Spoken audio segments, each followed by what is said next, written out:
Hello, everybody, and welcome to your Every Other Day vlog with Andy with Be Libre.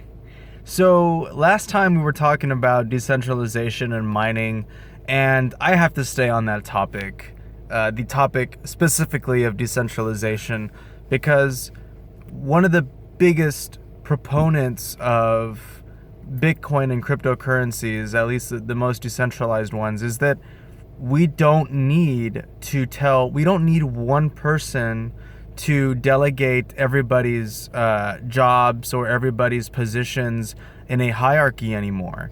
We don't need one person at the very top and then break it down into smaller and smaller pieces till you have somebody that's left with nothing. Before we needed that type of technology, or we needed that concept to push us ahead as far as societies go, but that's no longer necessary.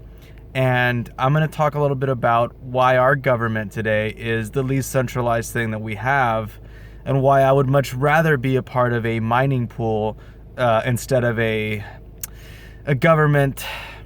I guess, not that I don't want to be an American citizen. Let me make that very clear. There are a lot of freedoms that I have as an American citizen that I wouldn't have as a citizen of some other parts of the world. Does it mean that this is the best country in the world? Not by a long shot. Not at all. Many things can be improved in this country. The leaders of this country, or supposed leaders of this country, know it. We know it. People who are suffering know it. A lot can be improved. There is much to be desired. And I believe part of it is the voting system that we have. I believe it is inherently broken. It could be improved. It will be improved by cryptocurrencies and the technology that brings, and it's going to be very exciting. So issues with our current government and why it's so not decentralized is the fact that, if I can make the the analogy back to the mining again, if you vote somebody into power in government, what happens?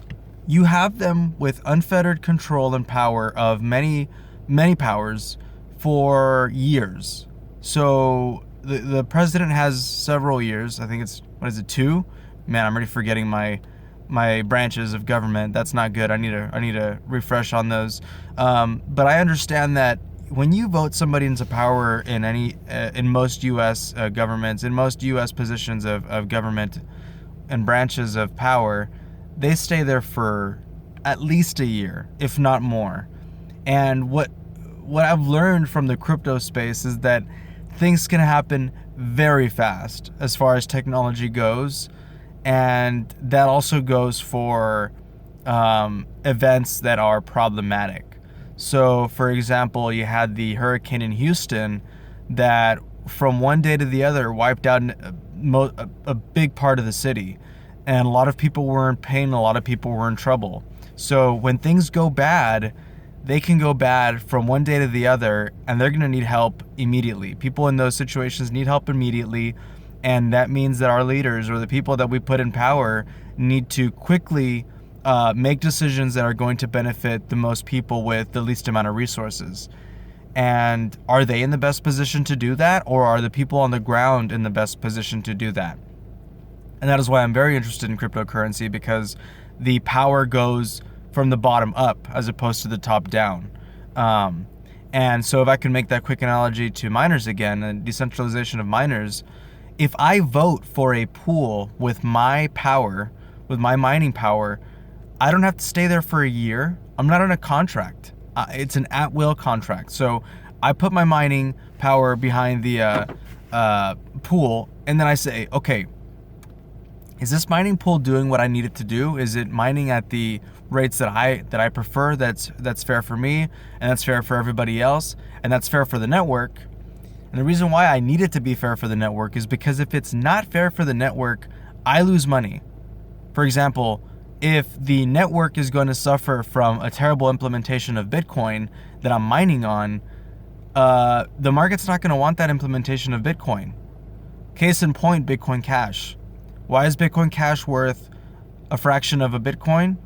That's because Bitcoin Cash is not doing what the majority need. ASIC Boost is a fraudulent workaround in the coding for the miners that are mining on Bitcoin Cash, which used to be done on Bitcoin, but because of SegWit, it fixed that malleability issue, which now allows or disallows ASIC boost from happening. An ASIC boost was basically cheating the entire network, giving priority to very few miners and making it unfair for the rest. So right there, you know that that cryptocurrency is made by fraudulent means, it's being minted by fraudulent means, and people shouldn't want any part of that.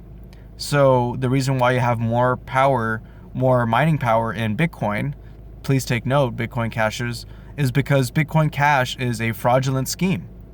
It's very fraudulent.